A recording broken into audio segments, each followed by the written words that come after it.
Hello बच्चा लोग, कैसा चल रहा है आप लोग का ये एग्ज़ाम की तैयारी 10th का। उम्मीद करते अच्छा ही चल रहा होगा, और अगर अच्छा नहीं चल रहा है तो अच्छा चलाओ, है ना। देखो 10th का एग्ज़ाम है अगले महीने में, अगले 2 महीने जनवरी फरवरी के बाद, है ना। तो उसके लिए हम लाए हैं आपके लिए क्रैश कोर्स, है ना। और क्रैश कोर्स में आपको बहुत सारा इसमें मिल जाएगा चीज़ें, है ना। यहाँ पे हम पूरा का पूरा समझा देंगे अच्छे से, है ना।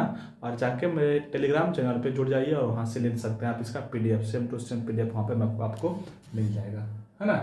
चलिए बिना देर शुरू किए करते हैं। चलिए देखिए, यहाँ टॉपिक है उत्सर्जन।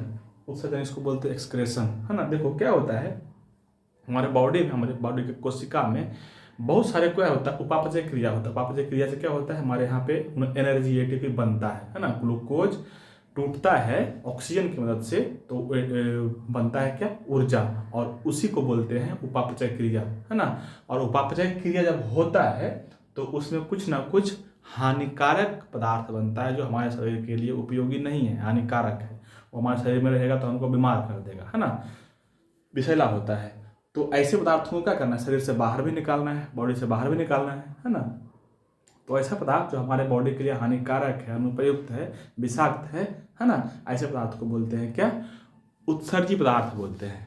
देखो यहाँ पे उत्सर्जी पदार्थ का डेफिनेशन परिभाषा लिखे हैं, देखो यहाँ पे लिखे हैं उत्सर्जी पदार्थ उपापचय क्रिया के फलस्वरूप बने अनावश्यक एवं हानिकारक पदार्थ को उत्सर्जी पदार्थ कहते हैं। अभी वही बोल रहे थे, उपापचय क्रिया जो होता है, मेटाबॉलिक रिएक्शन जो होता है हमारे बॉडी के सेल में, उस जिससे एनर्जी बनती है, ऊर्जा बनती है, उसके दौरान, उपापचय क्रिया के दौरान क्या होता है, कुछ ना कुछ हानिकारक पदार्थ बन जाता है जो हमारे शरीर के लिए हानिकारक है ना। कोई उपयोग उसका वहाँ पे नहीं है, तो उसको बॉडी से बाहर निकालना है। उसी पदार्थ को बोलते हैं क्या, अनावश्यक एवं हानिकारक पदार्थ को बोलते हैं क्या, उत्सर्जी पदार्थ बोलते हैं। ठीक है, इसको बोलते हैं क्या, उत्सर्जी पदार्थ। जैसे क्या बनता है सर, तो बनता है आपका अमोनिया, यूरिया, कार्बन डाइऑक्साइड, ऐसे ऐसे बहुत सारे जो बनते हैं, इसको हमको बाहर निकालना है ना। अगर आप बोलेंगे स्पेशली मानव की बात करेंगे, तो मानव में बनता तो है सेल में अमोनिया, सेल में बना क्या, अमोनिया, और वहां से अमोनिया आया रक्त के द्वारा आया कहाँ पे, आपके सॉरी,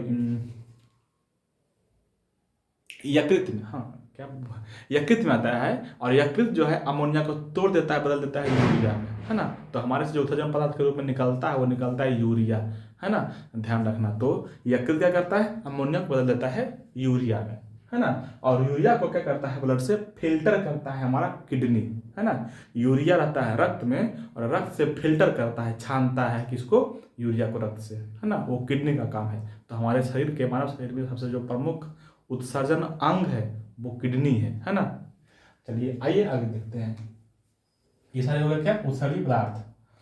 नेक्स्ट देखो, उत्सर्जन का डेफिनेशन है, उत्सर्जन की परिभाषा है, इसमें है क्या, वही बात है, उपापचय क्रिया के फलस्वरूप उत्पन्न अपशिष्ट पदार्थ, जो खराब पदार्थ है वो, उसको शरीर से बाहर निकालना कहलाता है क्या, उत्सर्जन। उपापचय क्रिया के फलस्वरूप जो हानिकारक पदार्थ बनेगा, अपशिष्ट पदार्थ बनेगा, उसको शरीर से बाहर निकालने की प्रक्रिया को बोलते हैं क्या, उत्सर्जन। छोटा सा डेफिनेशन इसको याद रख लेना है ना। बहुत लंबा तो डेफिनेशन नहीं है, छोटा ही है। सीधे सीधे लिखना क्या, उपापचय क्रिया के फलस्वरूप उत्पन्न अपशिष्ट पदार्थ को शरीर से बाहर निकालना। उपापचय क्रिया के फलस्वरूप उत्पन्न अपशिष्ट पदार्थ को शरीर से बाहर निकालना कहलाता है क्या, उत्सर्जन। ठीक है, चलिए अब देखो, अब जो जलीय जीव है ना, जो जलीय जीव है उसमें निकलता है, जो अपशिष्ट पदार्थ निकलता है वो अमोनिया के रूप में निकल जाता है ना। लेकिन हम लोग में क्या बोले, हम लोग में बोले यूरिया के रूप में निकलता है। हम लोग में बनता अमोनिया ही है, लेकिन यकृत जो है उसको अमोनिया को बदल देता है यूरिया में, है ना। तो निकलता है हमारे बॉडी से क्या, यूरिया के रूप में। लेकिन जो जलीय जीव है, जैसे मछली है, उसमें निकलता है किसमें, अमोनिया के रूप में ही निकलता है। ऐसा क्यों होता है, इसलिए कि जलीय जीव जल में होता है ना, अमोनिया जल में अत्यधिक घुलनशील होता है, तो जल में आसानी से घुल के बाहर निकल जाता है ना। तो उसको निकालने में बाहर आसानी होती है। लेकिन हम लोग तो जल में रहते नहीं हैं, हम लोग तो स्थल पे हैं, है ना। तो स्थलीय जीव में से मुख्य रूप से मानव बोलेगा, तो मानव में उत्सर्जी पदार्थ किस रूप में निकलेगा, यूरिया के रूप में, है ना। और तोड़ता उसको कौन है, बनता अमोनिया है, लेकिन यकृत उसको यूरिया में बदल देता है ना। तो यहाँ पे ही लिखे हैं, जो जलीय जीव है उसमें उत्सर्जी पदार्थ क्या होता है, मुख्य रूप से अमोनिया होता है ना। क्यों, क्योंकि अमोनिया जल में अत्यधिक घुलनशील होता है ना। और अमोनिया बहुत खतरनाक भी होता है, ज्यादा विषैला होता है। अगर आपसे पूछे कि अमोनिया और यूरिया में से सबसे अधिक विषैला कौन है, तो सीधे सीधा बोलना अमोनिया अधिक विषैला है, यूरिया कम विषैला है। अगर आपसे पूछे कि जल में अधिक घुलनशील कौन है, तो जल में अधिक घुलनशील होता है कौन, अमोनिया, है ना, और यूरिया कम घुलनशील होता है। इस सवाल अगर पूछे दोनों से जटिल कौन है अधिक, अमोनिया जटिल है कि यूरिया जटिल है ना, तो अमोनिया सरल है लेकिन यूरिया ज़्यादा जटिल है ना, यहाँ से याद रखना, ठीक है। तो जलीय जीव उत्सर्जी पदार्थ क्या हो गया, अमोनिया। उसी तरह से स्थलीय जीव जिसमें मानव हो गया, तो उसमें उत्सर्जी पदार्थ क्या हो जाएगा, उत्सर्जी पदार्थ क्या हो जाएगा, यूरिया। अगर आपसे पूछ ले कि सरीसृप और पक्षी, सरीसृप और जो पक्षी होता है, जो रेप्टिलिया वर्ग होता है, जो रेंग के चलता है, और हो गया पक्षी, इसमें क्या होता है उत्सर्जी पदार्थ, तो इसमें मुख्य रूप से होता है यूरिक अम्ल, याद रखना, यूरिक अम्ल के रूप में निकलता है उसमें उत्सर्जी पदार्थ, है ना। तो सब में अलग अलग बता दिए। अच्छा, कुछ जो जीव होता है, जैसे हम लोग जो बड़े जीव है, जो डेवलप किया हुआ ऑर्गेनिज्म है, उसमें तो उत्सर्जी अंग होता है, स्पेशली हम लोग जैसे किडनी हो गया, वो क्या है, उत्सर्जी अंग है हमारे, फेफड़ा से उत्सर्जन अंग, उत्सर्जन भी होता है, त्वचा, इससे भी उत्सर्जन, कुछ उत्सर्जी होता है पदार्थ, तो ये सारे क्या हो गए, उत्सर्जन अंग हो गए। लेकिन जो एक कोशिकीय है, उसमें तो कोई अंग स्पेशल होता नहीं है, वो एक ही से हो जाता है। तो उस जो एक कोशिकीय जीव है, जलीय जीव खास करके, उसमें उत्सर्जी अंग जो होता है, उस शरीर के सतह से हो जाता है, शरीर के सतह से हो जाता है विसरण प्रक्रिया द्वारा, विसरण क्रिया द्वारा होता है शरीर के सतह से ही, और जहां से होगा उसी भाग को बोल देते हैं प्लाज्मा लेमा, है ना, कोई फिक्स स्थान नहीं होता है। तो इस तरह से रखना है ना। नेक्स्ट में है मानव का प्रमुख उत्सर्जी अंग कौन है, अभी बता चुके हैं, किडनी, है ना, किडनी अलग है, यकृत अलग है, ठीक है। किडनी को हिंदी में ब्रिक कहते हैं, ब्रिक भी कहते हैं, ठीक है। आइए अब देखिए किडनी की संरचना, किडनी की संरचना में हमें बनाया है, ये किडनी है आपका, ये वाला, है ना। देखो किडनी जो है, जो बाहर में इस तरह से दिख रहा है तुमको, इस जो बाहर में ऐसे दिख रहा है उथला हुआ भाग, है ना, और एक दिख रहा है इधर चपटा हुआ भाग, ऐसे देखेंगे तो, है ना। तो ये ऐसे चपटा वाला भाग है, उसको बोलते हैं हाइलम, है ना, ऐसे वाला भाग को बोलते हैं क्या, हाइलम बोलते हैं उसको, जो ऐसे ऊपर चपटा हुआ भाग है ना, वो उसको बोलते हैं कॉनकेव। देखो यहाँ पे लिखे हुए, कहीं लिखे हैं, हाँ, हाइलम क्या हो गया, भीतरी जो कनकेव भाग है, जो धंसा हुआ भाग इसको बोल सकते हैं, है ना। अच्छा, मानव में कितना होता है, एक जोड़ी होता है, एक इधर एक जोड़ी होता है ना। और ये रहता कहाँ पे है, तो उदर गुहा में रहता है, जिसको बोलते हैं एब्डोमिनल कैविटी, उसमें रहता है ना। कैसा होता है, तो सेम के बीज के जैसा होता है, देखो तो ऐसे ही है ना, सेम के जैसे होता है, सब्जी खाए ना सेम के, उसी तरह से होता है। देखो इसमें दो नली आता है, एक तो आ रहा है धमनी, है ना, और धमनी जाता है कहाँ पे, जो आता है सूत्रक लेके, चूंकि देखो ब्रिक क्या है, कोशिका का बना हुआ था, है ना, मसल का बना हुआ होता है, तो मसल में क्या है, कोशिका है, तो कोशिका तो इसको भोजन चाहिए होगा, तो भोजन से धमनी से क्या आएगा, ऑक्सीजन आएगा, ग्लूकोज आएगा, तभी तो उसको भोजन मिल पाएगा, है ना। तो धमनी ले आता है क्या, ऑक्सीजन वगैरह हो गया, ऑक्सीजन हो गया, ग्लूकोज हो गया, इसको लाता है और यहाँ देता है इस सेल को, है ना, और सिरा से अशुद्ध ले जाता भी है। तो दोनों काम होता है, दोनों धमनी से दोनों आता है ना इसमें। और यहाँ से जो बनता है मूत्र, जो बनता है वो आता है कहाँ पे, इस नलिका द्वारा, इसको बोलते हैं मूत्रवाहिनी, मूत्रवाहिनी से आके मूत्राशय में जमा रहता है क्या, मूत्र, है ना। इस तरह से मूत्राशय में जाकर जमा रहेगा क्या, मूत्र। अब देखो यहाँ पे एक बात ये लिखा हुआ है, ये फिंगर जैसा स्ट्रक्चर दिख रहा है, ऐसे करके, है ना। अच्छा, यहाँ पे एक बात और, किडनी में जो बाहर का भाग दिख रहा है तुमको, ये जो भाग ये दिख रहा है, ये वाला, ये खाली भाग जो है, उसको बोलते हैं कॉर्टेक्स, मतलब किडनी का जो बाहरी भाग होता है उसको बोलते हैं कॉर्टेक्स। और जिसमें तुमको ये स्ट्रक्चर साफ दिख रहा है उसको बोलते हैं मेडुला, बीच वाला भाग को बोलते हैं क्या, मेडुला। जो भाग खाली दिख रहा है ना, ये वाला भाग, उसको बोलते हैं कॉर्टेक्स, जो अंदर के भाग उसको बोलते हैं मेडुला, है ना। इसमें तुमको एक दिख रहा होगा ये ब्रिक शंकु, ब्रिक शंकु, ये क्या है ब्रिक शंकु, देखो ये भाग तुमको दिख रहा है ना, ये भाग, ये दिख रहा है, ये सब दिख रहा है ना, यही है ब्रिक शंकु, है ना। इसको बोलते हैं क्या, ब्रिक शंकु। इसी ब्रिक शंकु में रहता है तुम्हारा ब्रिक के कार्यात्मक और रचनात्मक इकाई, जिसको बोलते हैं नेफ्रॉन, इसी में रहता है ना। नेफ्रॉन का स्ट्रक्चर ये है, नेफ्रॉन यही रहता है इसके अंदर, है ना, बहुत सारे रहते हैं, है ना। तो ये हो जाएगा क्या, इसमें रहता है, ठीक है। अच्छा, स्ट्रक्चर बनाना है तो लिख लेना है इसे, मूत्रवाहिनी ये है, इसको बोलते हैं मूत्राशय, जैसे मूत्र जमा रहता है, और मूत्र जमा जहाँ से रहता है यहाँ से हमको निकालना होता है जो समय समय पर, तो निकालते हैं किससे, मूत्र मार्ग से निकाल देते हैं, है ना। चलिए आइए थोड़ा जान लेते हैं इसके बारे में, ये किसके बारे में, नेफ्रॉन के बारे में। नेफ्रॉन का स्ट्रक्चर अगर फिगर बनाने आए तो जस्ट बता देना है, बांधना, ठीक है। कोशिश प्रैक्टिस कर लेना अपना घर में जाके, है ना। तो ये देखिए, हाँ देखो इसमें जो ये भाग है, ये जो भाग दिख रहा है तुमको कटोरी जैसा दिख रहा ना, कटोरी जैसा जो भाग दिख रहा है ना, वो क्या है, इसको बोलते हैं बोमन संपुट। जो ऐसे कटोरी जैसा भाग दिख रहा है ऐसे, उसको बोलते हैं क्या, बोमन संपुट। ये लिखे, ये यहाँ पे बोमन संपुट है। और इसके अंदर देखो एक नली जा रहा है, ये इससे रक्त जाता है, इससे क्या जाता है, ब्लड, है ना। इस नली को बोलते हैं अभिवाही धमनिका, है ना। इसको बोलते हैं क्या, अभिवाही धमनिका।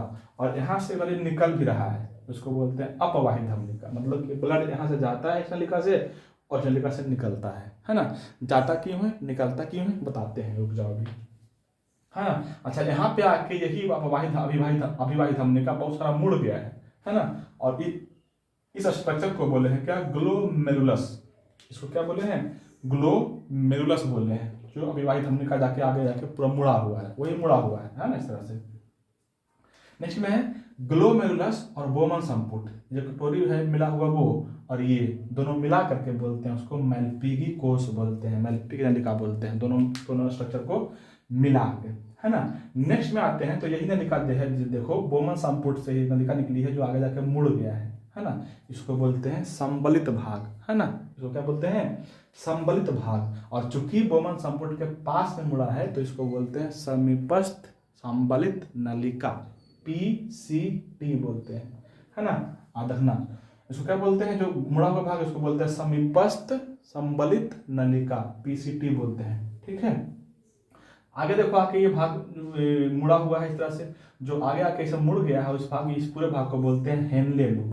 इस भाग को क्या बोलते हैं, हेनले लूप। अब हेनले लूप दो भाग में बटा हुआ, देखो एक तो नीचे की ओर आ रहा है और यहाँ से ऊपर की ओर जा रहा है, एक तो यहाँ पे नीचे आ रहा है और यहाँ से जा रहा है ऊपर की ओर। तो जो नीचे आ रहा है उसको बोलते हैं अवरोही सिरा, है ना। पढ़े हो ना, डिसेंडिंग ऑर्डर, असेंडिंग ऑर्डर। तो जो कम होता है नीचे जाता है उसको क्या बोलता है, डिसेंडिंग ऑर्डर। तो यह है क्या है, डिसेंडिंग एंड है, डिसेंडिंग सिरा अवरोही है। और जो ऊपर जा रहा है वो क्या है, अधिरोही या असेंडिंग सिरा है, ऊपर क्यों जा रहा है ना। देखो यहाँ जैसे मुड़ा हुआ था, यहाँ पे एक और मुड़ा हुआ है हल्का सा, है ना। तो इसको बोलते हैं क्या, समीपस्थ संबलित नलिका। इसको बोलना दूरस्थ संबलित नलिका। इसको क्या बोलेंगे, दूरस्थ संबलित नलिका, क्योंकि ये बोमन संपुट से दूर में जाकर मुड़ा हुआ है ना। तो इसको क्या बोलेंगे, दूरस्थ संबलित नलिका। नेक्स्ट में ही नलिका जाके मिल गया है, बना लिया है क्या, संग्राहक नलिका, और चल गया है कहाँ पे, संग्राहक में।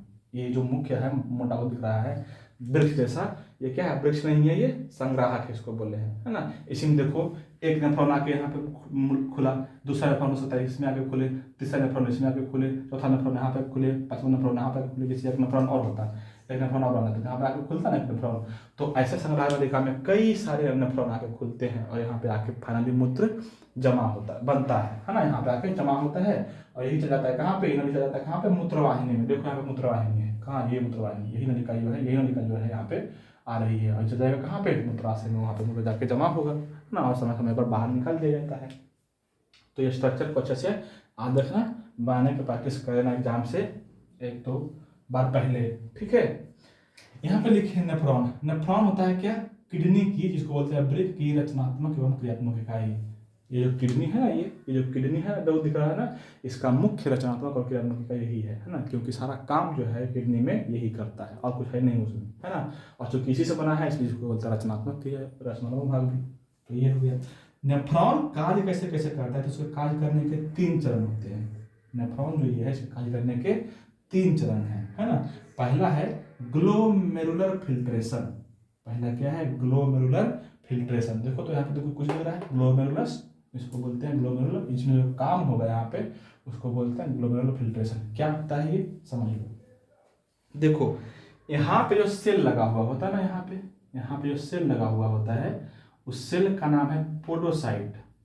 उस सेल का नाम क्या है, पोडोसाइट। और वो इस तरह से अरेंज रहता है, हल्का सा गैप गैप करके अरेंज रहता है ना। और ये गैप क्यों होता है, इसलिए कि यहाँ से चीज़ों को छानना है ना।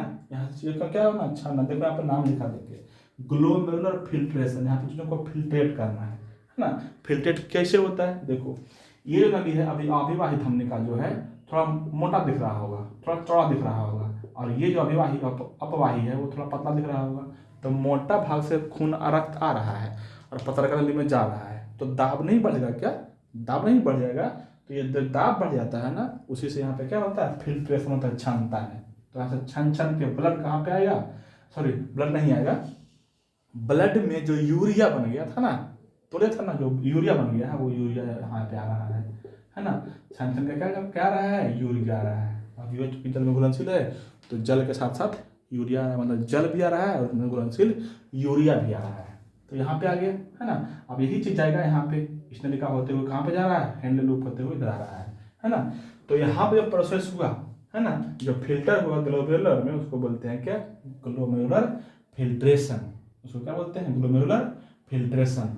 अब जब ये फिल्ट्रेशन हो जाएगा तो ये आगे बढ़ेगा। कौन कौन आगे आ रहा है, जल और यूरिया मुख्य रूप से, है ना। बहुत सारे आयंस भी होते हैं, जैसे सोडियम क्लोराइड होता है, सोडियम आयन होता है ना, बाइकार्बोनेट आयन होता है, पोटेशियम आयन होता है, ये सारे होते हैं इसमें, है ना।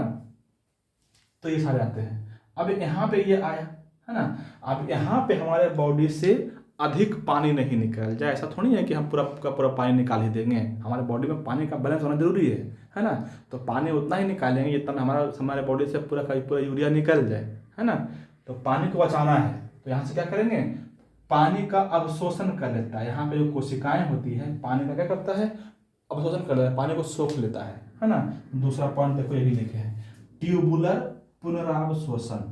मतलब ये ट्यूब जो है ना, ये नली जो है पूरा, ये जो ट्यूब है जिसको बोलते हैं नली, इसमें क्या होता है, अवशोषण हो जाता है पुनः।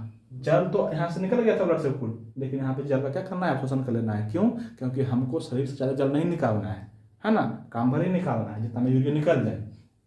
तो यहाँ से क्या करते हैं, जल का अवशोषण कर लेते हैं यहाँ का सेल। इसी प्रक्रिया को बोलते हैं क्या, ट्यूबुलर पुनरावशोषण, है ना। और ये प्रक्रिया पूरा चलता है। देखो लंबा नलिका है, लंबा नलिका में पूरा आसानी से पूरा पानी को सोख लेता है, कम पानी जाता है, मतलब काम भर जाता है ना। और एक बच गया और कौन, ट्यूबुलर स्त्रवण। ये क्या होता है, ये देखो इसमें भी ट्यूबुलर लगा हुआ है, ट्यूबुलर स्त्रवण। इसमें क्या होता है, इस ट्यूब की जो सेल है इसमें बहुत सारे आयंस होते हैं, है ना। उसमें मुख्य रूप से याद रखना, एक होता है बाइकार्बोनेट और एक होता है सोडियम क्लोराइड, है ना। तो ये क्या करता है, ये इसमें दे देता है, क्योंकि वो हमारे जल शरीर के लिए जो खाने का फायदेमंद नहीं रह गया है ना। अब इससे हमारे पास आयन है ना, बाइकार्बोनेट है पहले से, है ना, और वो हम फिर से खाना खा लिए, उसके रूप में हमको आयन मिल गया है ना।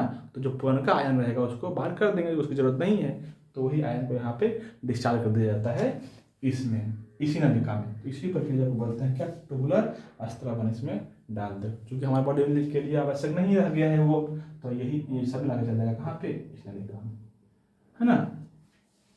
ठीक है, यही पूरा प्रोसेस होता है। संग्रह नलिका में जाता है, संग्रह नलिका से होते हुए कहाँ पे जाएगा, मूत्रवाहिनी में, जहाँ मूत्राशय में जमा रहेगा मूत्र, है ना। अब जब यहाँ पर मूत्र बन गया तो थोड़ा जान लो कि मूत्र में क्या क्या होता है। मूत्र में लगभग अधिकतर मात्रा में जल होता है, 96%, 96% कितना होगा, जल। और बहुत कम 2% रहेगा यूरिया और 2% रहेगा सोडियम क्लोराइड NaCl, है ना। इतना होता है, ठीक है। अब यहाँ पे है यूरोक्रोमिक वर्ड लिखा हुआ है। मूत्र हल्का सा पीला होता है, इसलिए कि ब्लड जब टूटता है तो ब्लड में से वर्णक होता है, एक रंजक होता है जिसको बोलते हैं यूरोक्रोम। कुछ ना कुछ हल्का मात्रा में आ जाता है यही यूरोक्रोम, जिस कारण से क्या होता है, मूत्र हल्का सा पीला होता है। तो मूत्र के पीलापन होने का कारण क्या है, यूरोक्रोम। ठीक है, यहाँ सब बात प्रोजेक्टर यहाँ तक है, ठीक है। कुछ बात और कर लेते हैं, जैसे मान लो किसी का किडनी खराब हो गया, है ना। किसी का किडनी क्या हो गया, ये यूरोक्रोम सही से काम नहीं कर पा रहा है, सही से फंक्शन नहीं कर पा रहा है। सही से फंक्शन कब नहीं कर पाता है, तो जैसे मान लो कि यहाँ पे ये छिद्र था यहाँ पे, है ना, ये सही से यहाँ पर दाब नहीं बन पा रहा है, या यहाँ पे सही से अवशोषण नहीं हो पा रहा है ना। तो ये तो फंक्शन सही से नहीं कर पाएगा। अगर फंक्शन सही से नहीं कर पाएगा, किसी का किडनी खराब हो गया, तब क्या करते हैं, तब हम क्या करते हैं, ये लगाते हैं यंत्र, है ना, जिसको बोलते हैं हीमोडायलिसिस। उसको क्या बोलेंगे, हीमोडायलिसिस। ये क्या होता है, एक यंत्र है जो किडनी के जैसा ही काम करता है। जैसे किडनी क्या कर रहा है, हमारे बॉडी से यूरिया को बाहर निकाल रहा है, वो भी क्या करेगा, किडनी भी हीमोडायलिसिस भी क्या करेगा, हमारे बॉडी से यूरिया को बाहर निकालेगा। कैसे निकालता है, देखिए इसे मेरा ये हाथ है ना, हाथ में डॉक्टर देख लेता है कि धमनी कौन सा है और कौन सा सिरा है। सिरा से क्या करेगा, एक नली निकाल लेगा। इस नली का नाम रखना सेलोफेन नली, इसको कहते हैं, क्या कहेंगे इसको, सेलोफेन नली, है ना। धमनी से निकाल लेगा एक ब्लड, ब्लड का सीरा, ब्लड निकाल लेगा इसमें सेलोफेन में, है ना। सेलोफेन में निकाल के बिल्कुल वैसा ही वातावरण जैसा यहाँ बॉडी में रहता है, वैसे वातावरण यहाँ पे लाया हुआ रहता है हेमोडायलिसिस में, है ना, हेमोडायलिसिस में, है ना। और उसको जो है द्रव से पास करवाया जाता है, जैसे यहाँ नलिका में है ना, उसी द्रव से पास करवाया जाता है किसको, सेलोफेन नली को, है ना। और सेलोफेन नली क्या होता है, पारगम्य होता है, ताकि अगर इसमें यूरिया है ना, तो वो मतलब बह के निकल जाए, है ना। और लेकिन ब्लड नहीं निकले, ब्लड नहीं निकलता है, लेकिन यूरिया और जल जो है कम मात्रा में निकल जाता है ना। इसी को बोलते हैं क्या, हीमोडायलिसिस, क्या बोलते हैं, हेमोडायलिसिस। और फिर दूसरा जो नलिका होता है उसको ले जाके जा देता है कहाँ, सिरा में ला के डाल दिया, है ना। तो ब्लड क्या हो गया हमारे बॉडी में फिर से आ गया, और जो यूरिया था वहाँ पे इसी मशीन में छन गया, तो इसका खराब हो जाता है, उसमें हेमोडायलिसिस द्वारा लगाया जाता है, यूरिया निकाला जाता है, ठीक है। तो ये था पूरा आपका चैप्टर। कुछ और बच गया है, जैसे प्लांट में भी उत्सर्जन होता है, प्लांट में भी मेटाबॉलिक रिएक्शन होता है, तो उसमें बहुत सारे क्या होता है, हानिकारक पदार्थ बनता है। तो उसमें से देखो, सबसे पहले तो ये बात है जो सब पूरा दुनिया जानता है कि CO2 जो बन रहा है हानिकारक, ये भी, सॉरी क्या लिख दिए, ऑक्सीजन ना। प्लांट में मेटाबॉलिक रिएक्शन के द्वारा जो बनता है क्या, ऑक्सीजन, उसको निकाला जाता है किससे, रंध्र से, वाष्प के रूप में, है ना। और एक हो गया लैटेक्स भी बनता है, जो आप कभी देखते हो कोई प्लांट को तोड़ते हो ना, बरगद वगैरह को, तो उसमें निकलता होगा क्या, दूध निकलता होगा, गाढ़ा पदार्थ, है ना, वही क्या है, वो लैटेक्स है। वो क्या है, लैटेक्स है। बबूल के पौधा में उत्सर्जी पदार्थ के रूप में निकलता है गोंद, और चीड़ के पौधा में उत्सर्जी पदार्थ के रूप में निकलता है क्या, रेजिन। तो किससे क्या निकल रहा है और प्लांट में क्या क्या उत्सर्जी पदार्थ है, वो आपको यहाँ से याद रखना है, ठीक है। ये जितना बात हम बताए हैं, है ना, टोटल का टोटल आपको मेरे टेलीग्राम चैनल पे मिल जाएगा, जिसका आप देख रहे होंगे बाबू सोना बायोलॉजी क्लासेस, है ना, बाबू सोना बायोलॉजी क्लास, वहीं इसका इसी नाम से है क्या मेरा टेलीग्राम चैनल। तो इस नाम से आपको सर्च करना, वहाँ पे PDF इसका मिल जाएगी, जितना बात बोले हैं तुरंत। और चाहे तो फिगर को आप बनाइए, कॉपी में प्रैक्टिस कीजिए, ओके, ठीक है। Best of luck for your exam.